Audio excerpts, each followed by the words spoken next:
Good evening, everybody. Welcome to Liz Live Wednesday night. This is Liz Statlander, marriage and family therapist and mental health counselor, talking tonight about how to find something that I think we all crave, which is peace. And peace sounds like such a, such a esoteric, broad statement. You know, peace where? Peace in the world, peace in the family, peace within ourselves. But tonight I really want to focus on inner peace, finding peace with yourself.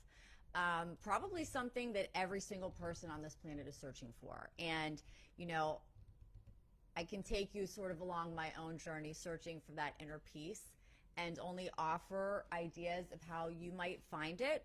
But I can tell you that it's very important, and I think it's something that's really missing from most people's lives at this point in time. So peace within yourself. What is, if you follow my show, you know that I like to talk about definitions of things, so we're all on the same page, we're all talking about the same thing. So when I'm talking about peace, I'm simply talking about absence of conflict. And when there's an absence of conflict, which is like never, but I'm going to teach you how to maybe be able to get to that place.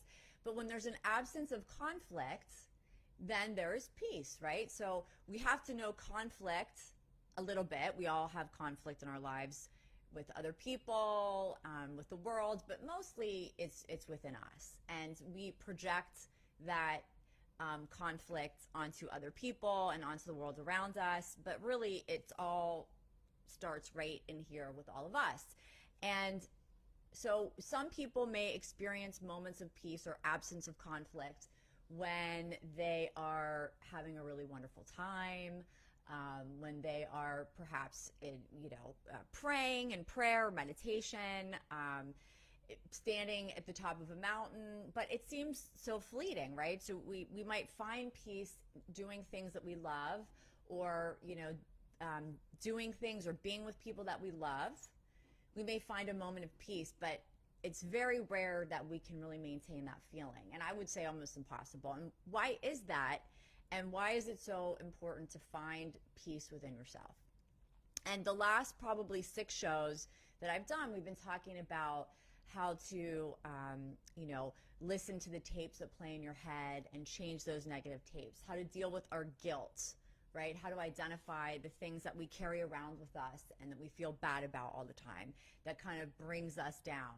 And, how to stop and enjoy a moment, even in the midst of chaos. So all the theme of all of the shows, probably in the last month or two, have been like very, very, very introspective and very, very focused on the relationship with yourself. And I think that what I want to do tonight is talk to you about how to find that inner peace, that thing that we're all looking for, that feeling. So if we know that inner peace, even if we've never really felt it, we probably have an idea that inner peace is the absence of conflict within yourself, within the self, right?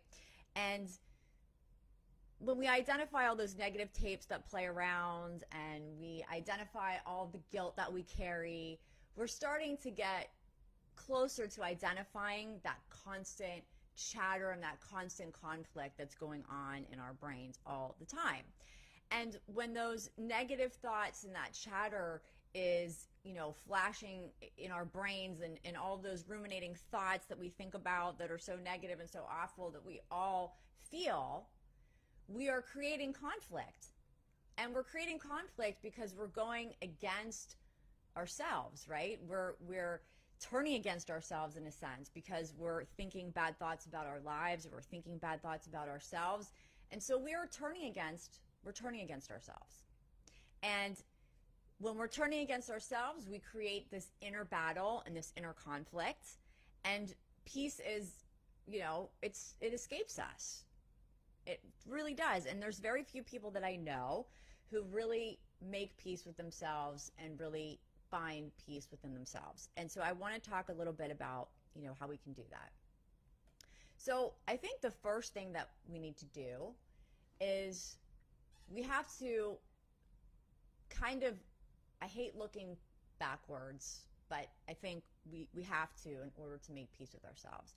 And I think we have to look back on all the major decisions that we've made in our life. Not what did I eat for dinner last night or where did I go, for my birthday last year. But I'm talking about major decisions in our lives, who we marry, how we treat other people, how we respond to other people, how we react to other people, and how we've treated ourselves, right? Because every decision that we make not only affects other people, but primarily it affects us, because we have to go to bed with ourselves every night and we have to look at ourselves in the mirror every night.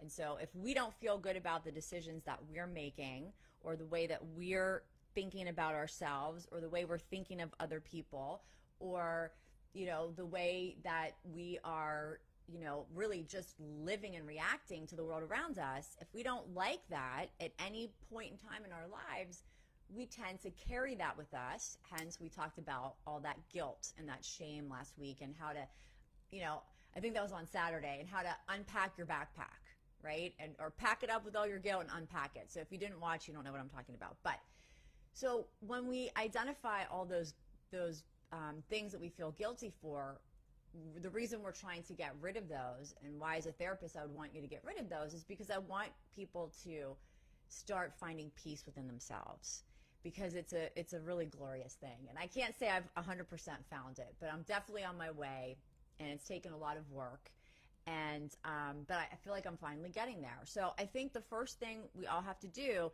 is take a look at all of the decisions we've made, major decisions, and we kind of have to accept the decisions that we made, even if they were the wrong decisions. And every decision that we make in life isn't going to be the right decision. And I think that if we go back in time and we think about who we were, or where we were, or how old we were, or what was going on within us at the time, we probably did the best that we could. Probably. Because when we're young and we're confused, or we're grieving, or we're whatever, we're addicted to things, or we're feeling very insecure, we haven't really come into ourselves, we haven't really blossomed and come into ourselves and our own self-awareness, we sometimes make stupid decisions, bad decisions, we make mistakes, and people that come into my office, I find they carry those things around with them forever and ever, and they punish themselves for that.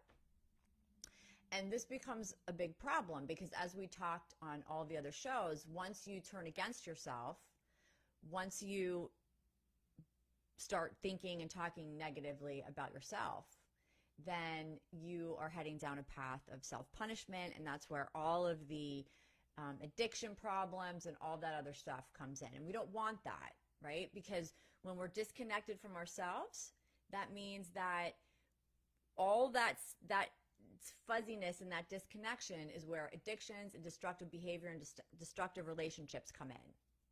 So this is another thing we talk about all the time.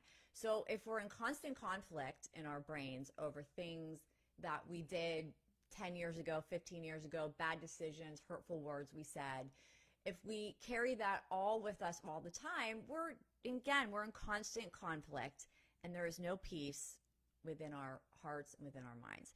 So I think step one is looking at ourselves really in the mirror. I mean, putting it all out there and saying, how am I doing?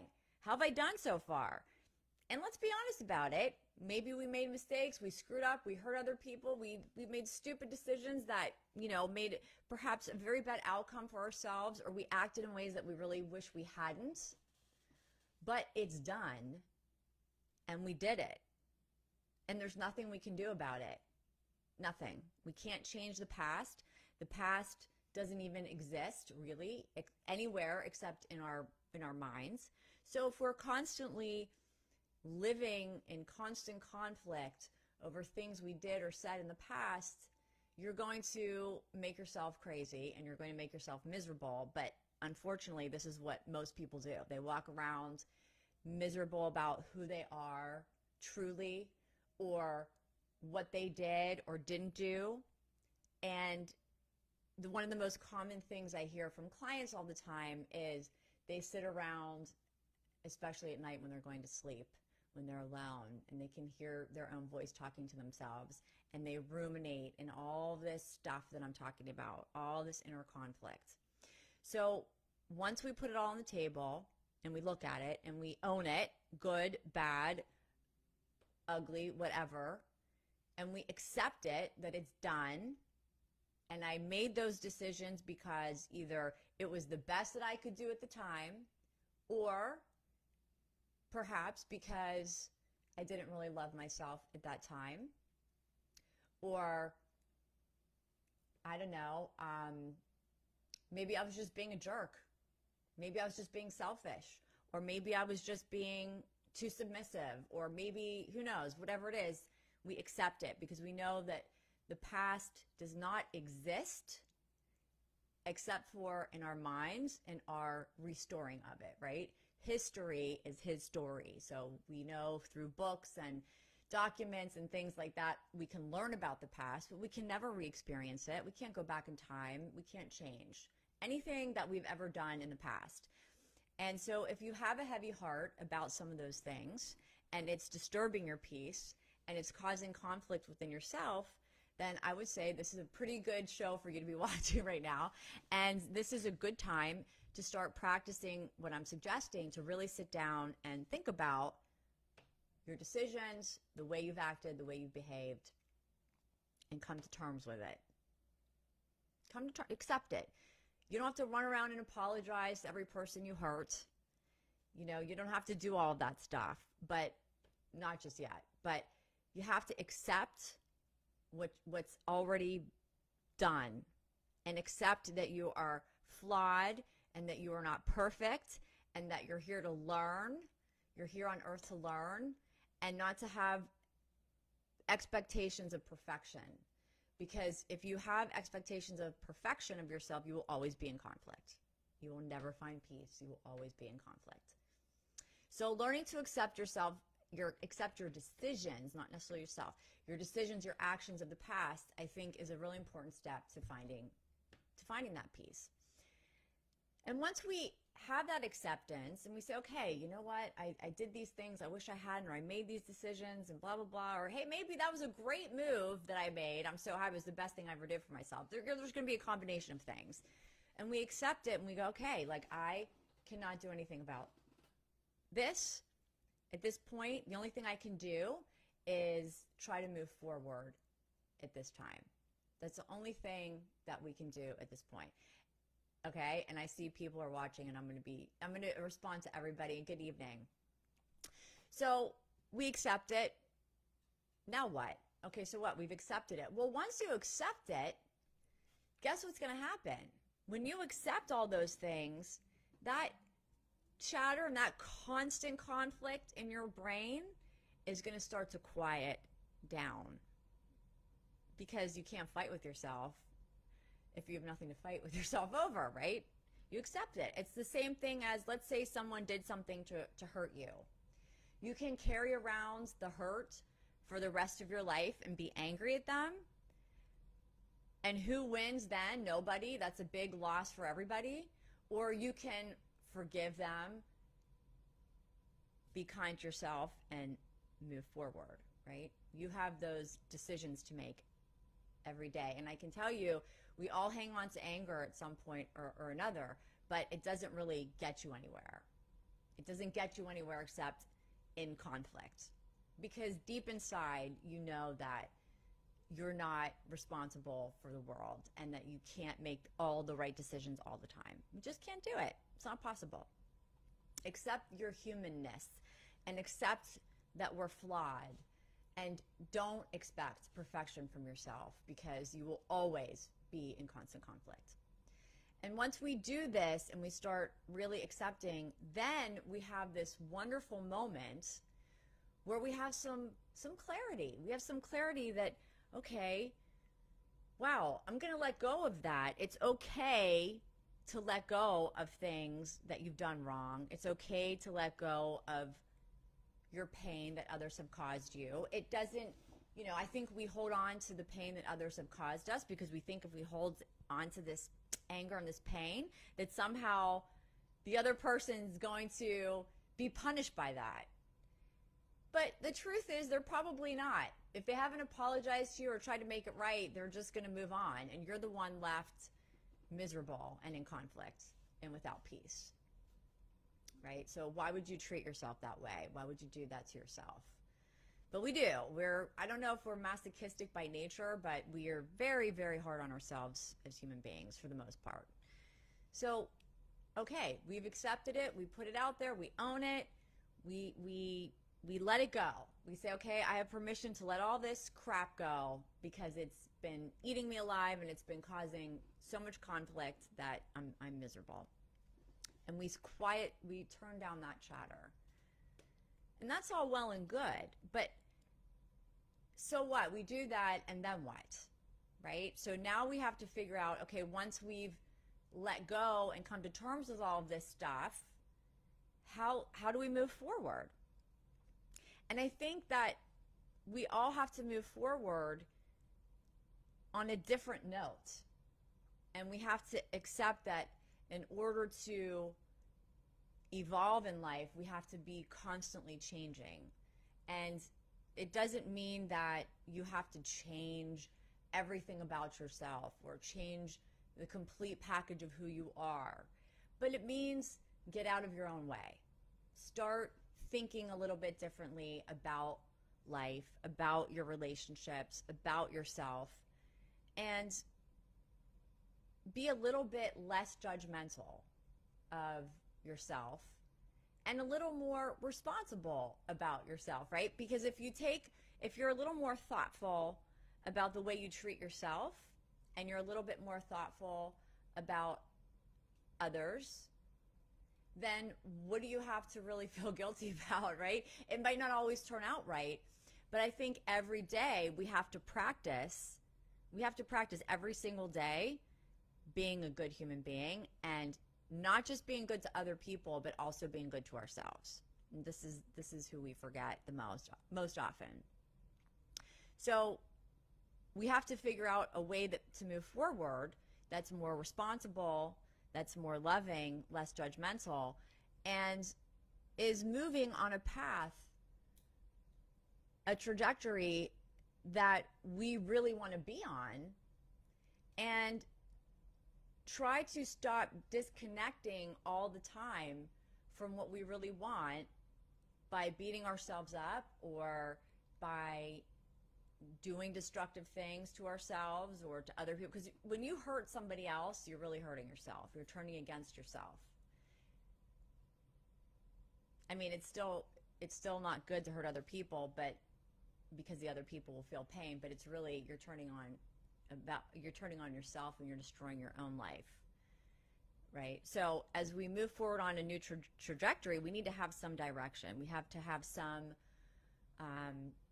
way to live so that we're not in constant conflict with ourselves. And there's a lot of theories in psychology about this conflict, right? And Sigmund Freud, he was the first one to talk about this constant conflict that goes on between the id and the ego. So the id and the superego. So the id is the animalistic, aggressive, kind of just wild child part of all of us that just wants everything it sees and all of that stuff. So you have that, the id, which is in constant conflict with what's called the superego. And the superego is the part of us that has learned social mores and proper behavior in society, family values, the difference between right and wrong that we learn from our parents. It's constantly in conflict with just the true essence of ourselves, that we just want to, take it all and have it all, no matter who it hurts. That's part of us is always in conflict. And then there's another theorist, Albertson, who said that we are in constant conflict between the self, the true self, and the social self. So in a way, it's all the same. It's just different ways of labeling the different parts of ourselves that are constantly at war with each other. But however you want to call it, however you want to label it, however you want to frame it, there's our true self, which means what we truly are, who we really want to be, what really makes us happy in life, and then what everybody else expects of us. What society expects of us, what our parents expect from us, what our significant others expect from us, what our friends expect from us, and our bosses expect from us, and on and on and on and on. There's constantly that battle. So I believe that to be true. And I've learned from being a therapist that, if I could take a human being and shake them like this, and every time I shook them, all of the, I'm going to say, social self, the non-true self, would just fly off into dust, and there you'd have the true essence of the person, right? Because we have so much about us that isn't really true to ourselves. So much about ourselves. And why we spend our lives just fighting it and not being authentic and not being who we really are, because we're so afraid people won't love us, that we live in this constant battle. And it's sad. It's very sad. And so we have to learn somehow to be truer to who we really are, what we really want, and always, of course, in a conscientious and kind way, and stop trying to live some lie. Things that come to mind as examples are, I've had, clients over the years who were, wives to, say, very successful businessmen. And they were never allowed to just be themselves because they had to play the part. They had to play the role and the part of whatever it is that their husband wanted them to be. And once they finally got out of that marriage or those marriages because of one reason or the other, they went to the complete opposite. One of my clients I can think of, like, literally just lives in like a little, I don't want to say like it's not like a little tiny beach apartment. Like, she just lives on the beach, and she lives in flip-flops and jean shorts, and she's never been happier in her life. When before she had designer clothes and spent tens of thousands of dollars on herself. The true self was just a beach girl who just wanted to like live an easy life and hang out on the beach and be simple.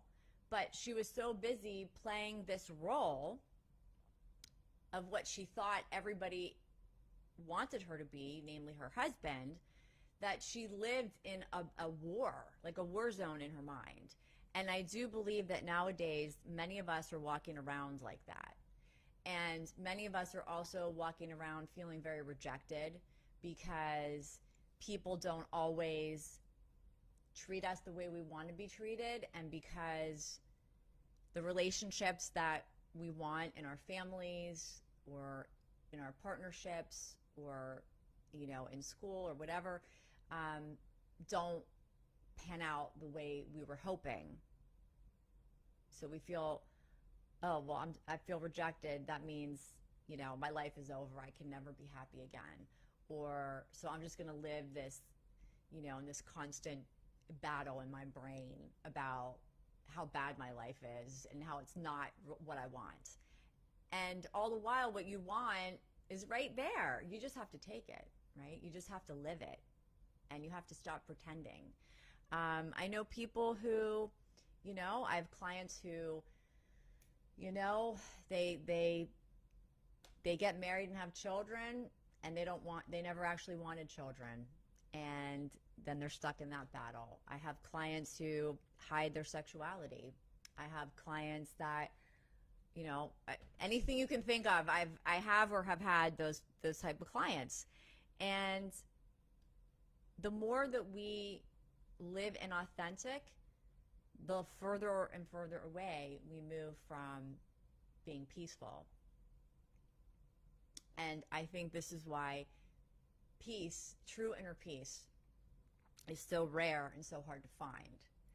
And so the more we accept ourselves for who we are, the more we are true to ourselves, the more we stop judging ourselves, the more we just live authentically, meaning to what really excites us, to what really turns us on about life, to what we really want or who we really want to be, and stop trying to play the role that society wants us to be, or play the role that our parents told us we had to play, or that, you know, our husbands or wives told us we had to play, and we start having our own voice that's authentic, then we find peace.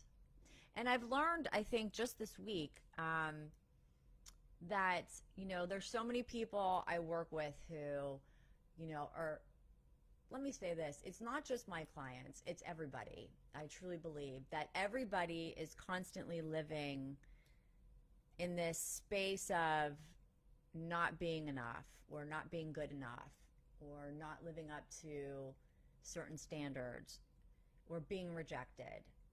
So caught up in that they miss the whole point. I was having a conversation with somebody who works in the entertainment industry, and so they're very everything that goes on with them has to do with their appearance, you know, because, you know, they're somewhat in the spotlight, so everything that has to do with them has to, you know, is based on appearance and certain talents.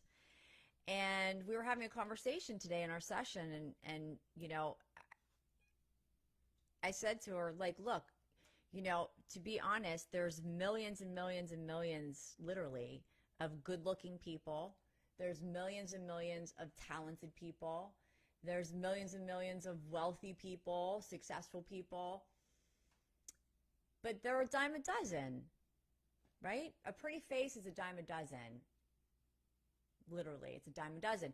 What makes you stand out, or makes this particular client of mine stand out, is her inner beauty, her, you know, she's just an amazing human being, but her inner beauty, her intelligence, her energy, that you can tell that she's real, she's authentic, she's down to earth.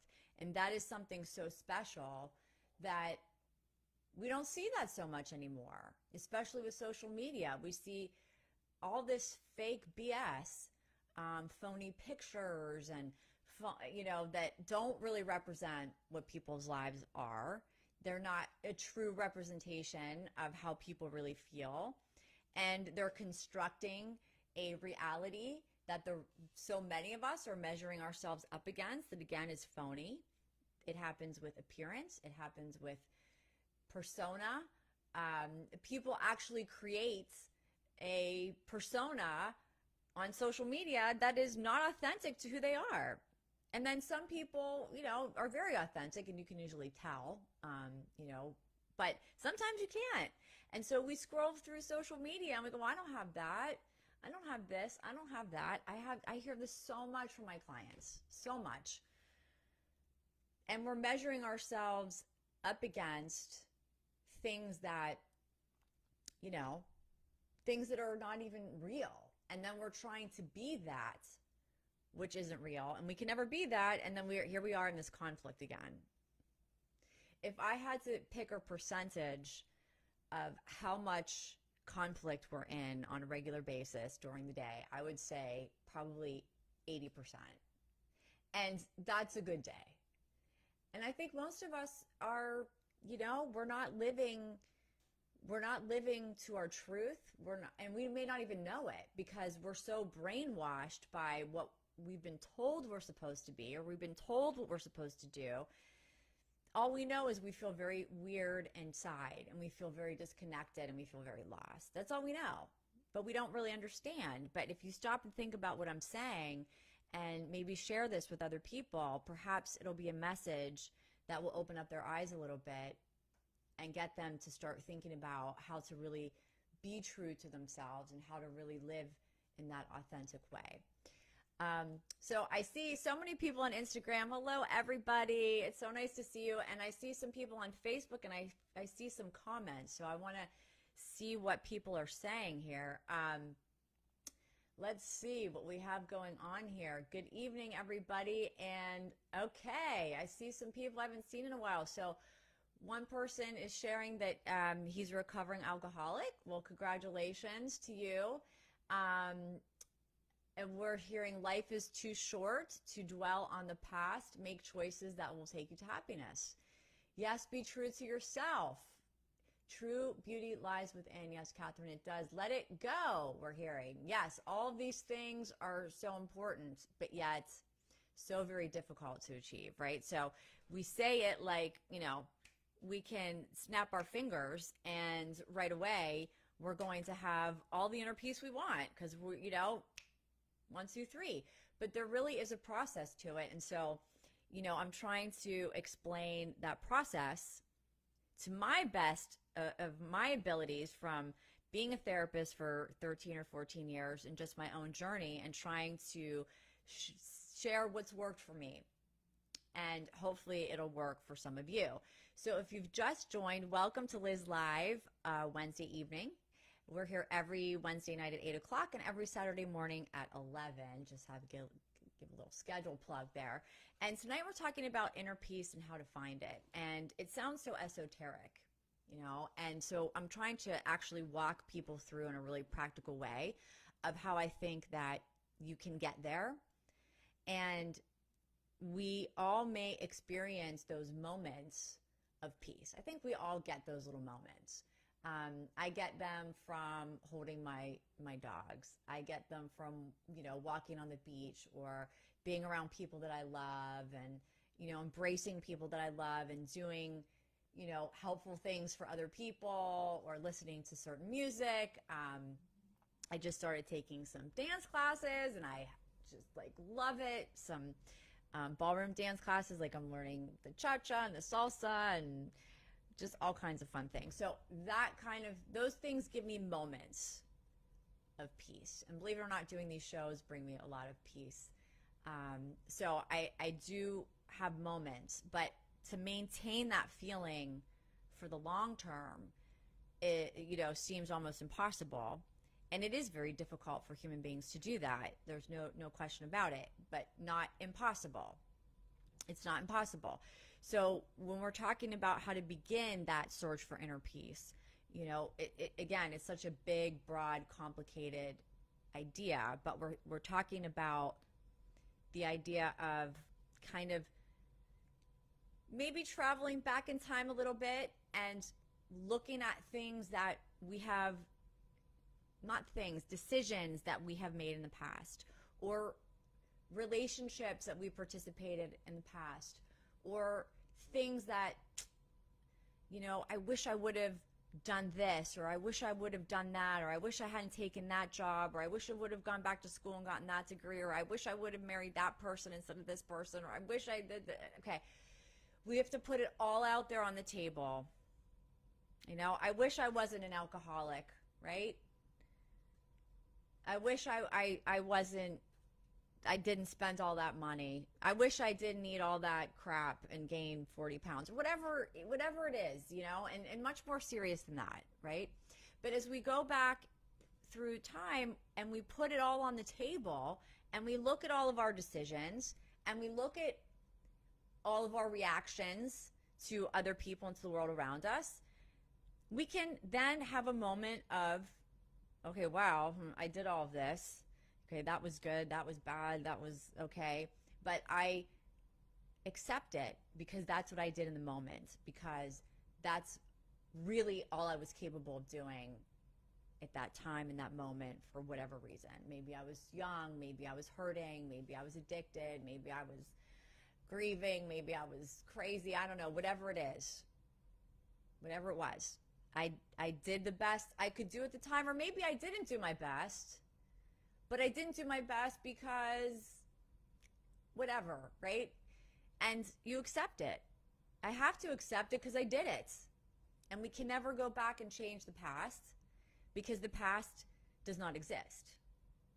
It's just thoughts, right? Memories of the past, thoughts of the past, ideas of the past, perhaps writing about the past, movies about the past, but it's gone. It just exists in here. So if we're looking to get to an absence of conflict, which is peace in my view, an absence of conflict, step one is throwing that crap all on the table and just looking at it and going, yep, that's me. For better, for worse, that's me. That's it. And as Annette said, you let it go.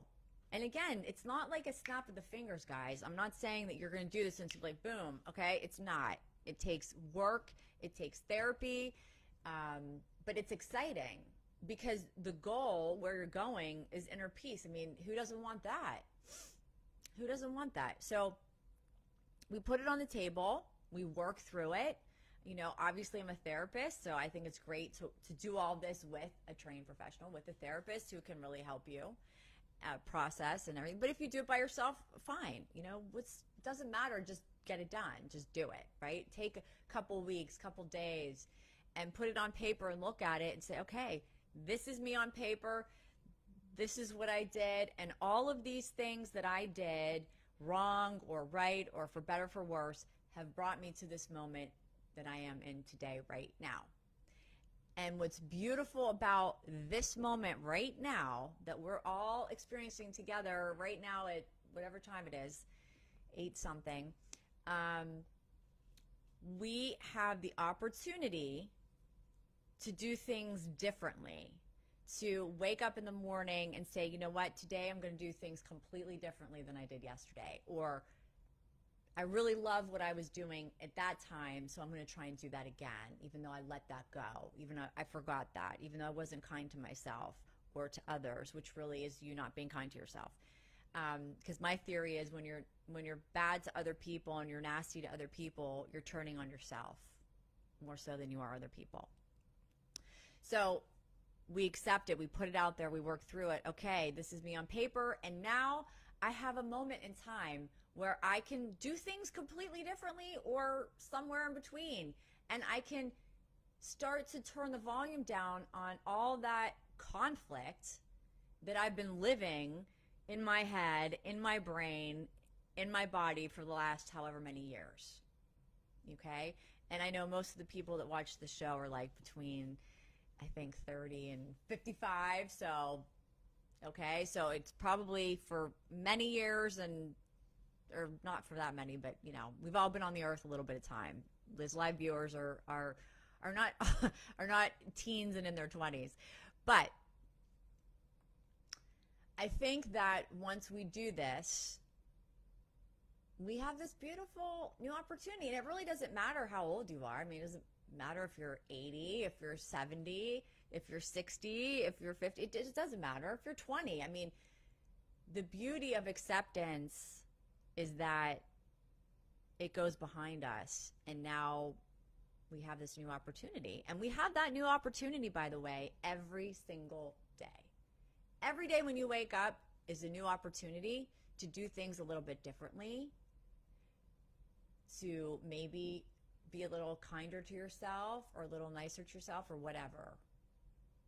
And again, I think as we move forward, we also have to think about, you know, where are we going? We don't have to know exactly where we're going, but if the subject of tonight's show is inner peace, so that's what we're moving toward. We want to move towards that peaceful place where we're not in constant conflict with ourselves and others. You know, oh, my mom, how she did that to me, you know, or my dad, or he was never there, my brother, my sister, you know. Oh, gosh, all that stuff just takes up so much space and causes so much conflict. So much conflict. And it's like a really uncomfortable way to live, right? So the goal of our new trajectory, our new path forward is inner peace, which means being okay with yourself and being okay with who you are and removing those expectations of perfection that have been, you know, sent to us from society, from other people, our parents, etc., etc. Okay, hi, Pat. Okay, let's see what she says. Pat says, thanks, Liz. Finally allowing myself to accept the past as the past has allowed me to move forward and accept me for me. Well said. Okay, I want to read that again. finally allowing myself to accept the past, as the past has allowed me to move forward and accept me for me. That's a very profound statement, might I add. So let's talk about what Pat's saying. So once you accept you and all your decisions and all your behaviors and all of your this or that or the other, then you free yourself in a sense, and to be able to accept yourself as is, imperfect, flawed, human. You know, most of us people who are conscientious, we are doing the best we can, making the best decisions we can for ourselves and our families and the people we love. And the world is ours to have if we choose to live in truth.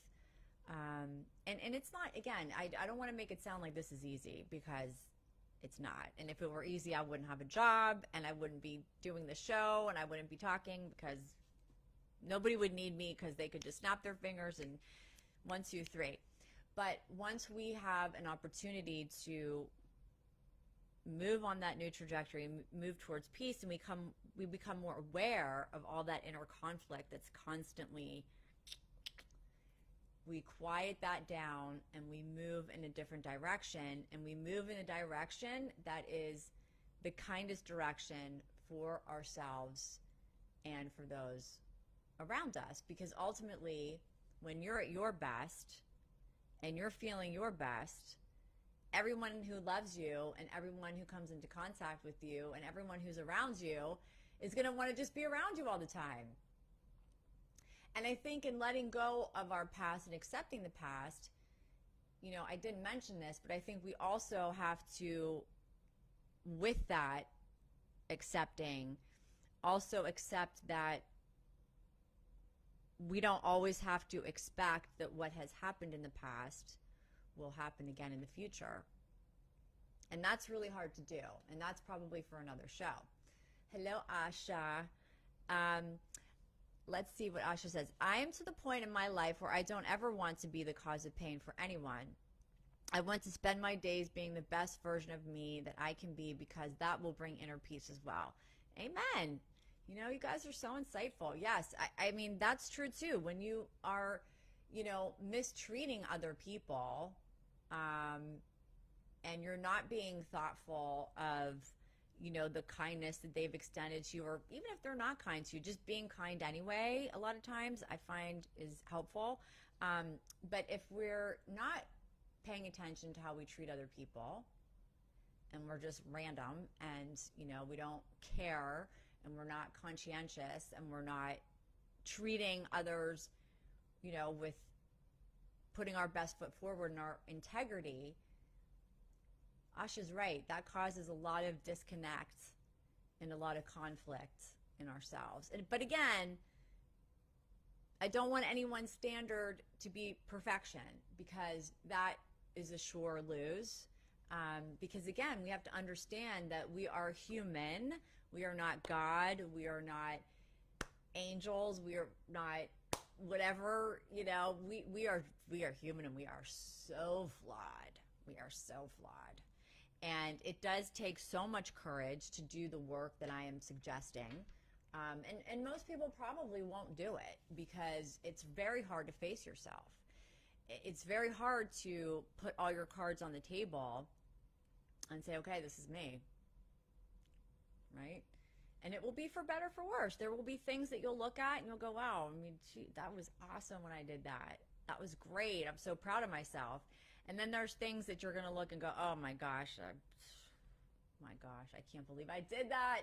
I can't believe I, you know, allowed myself to be treated that way. I can't believe I treated someone else that way. I can't believe I was addicted to alcohol. I can't believe I, you know, blew $2 million on crap. You know, I mean, listen, people do that. At the end of the day, like, who cares, right?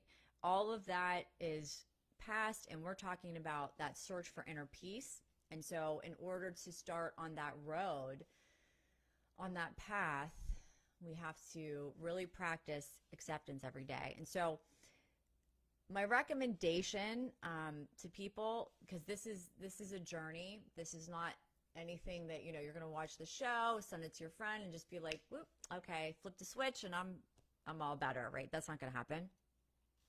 So it's a journey, and I don't know how long of a journey it is for you, and I don't know if you want to come to therapy to take that journey, or you want to do it by yourself or with your spouse or your sister or brother, whatever. It doesn't really matter. I think a therapist is probably the best choice, but not everyone has access to one, or feels comfortable, so that's okay too. But as you go through this journey, you want to quiet that conflict, because remember, peace is the absence of conflict. Peace is the absence of conflict. And what is it going to take for me to stop having conflicts with myself and others all the time? What's it going to take? What do I have to do? What do I have to let go? What do I have to accept? What do I have to cry about? What do I have to celebrate? And what is my most true, authentic self? Am I really living to my truth, to what I really, really want? Am I living that way? And if I am, then I would say you're on the right road. You're on the right road, but it takes a lot of courage. But I think we all can do it if we choose to, if we want it bad enough. We use so many other things to try and find peace, inner peace. We use alcohol, drugs, food, shopping, probably Netflix, and I do a lot of that. But anything to distract us from that inner conflict. And it can get ugly. It can get really ugly, the things that people will do. But everyone's got it wrong, You can't pop a pill for inner peace, and you can't drink for inner peace. Inner peace is something that is, I believe, very sober. It's a very sober emotion, and it's a very real feeling, but a very difficult place to reach and to maintain. And it's something that I think every day we have to work on. And I mean, I could talk for 10 hours about that. Some suggestions also, if you haven't read The 4 Agreements, buy it right now. Yeah, I'm plugging the book for Don Miguel Ruiz. The book is brilliant. The 4 Agreements is a great beginning step-off point for looking for inner peace. I used to require all my new clients to read that book, like when I first graduated. I don't know why, because it's so good, and I wanted everyone to read it. But that's a really good start. And if you haven't looked up or heard of Joe Dispenza, Dr. Joe Dispenza, I just got turned on to him this week. He's pretty good. He's really interesting. He's different approach than myself, and a different approach than Don Miguel Ruiz. Not that I'm on the same playing field as these people, but this guy he's great. And Google Dr. Joe Dispenza.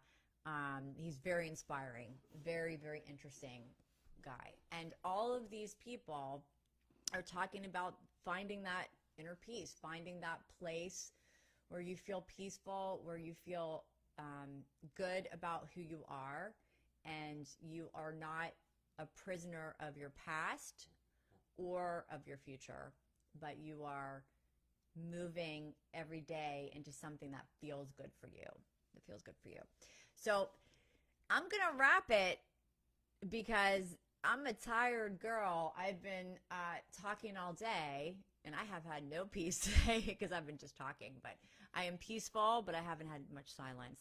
So I'm going to go take some silence, and I'm so thankful to everybody who watched tonight. I love having people here. It makes it meaningful.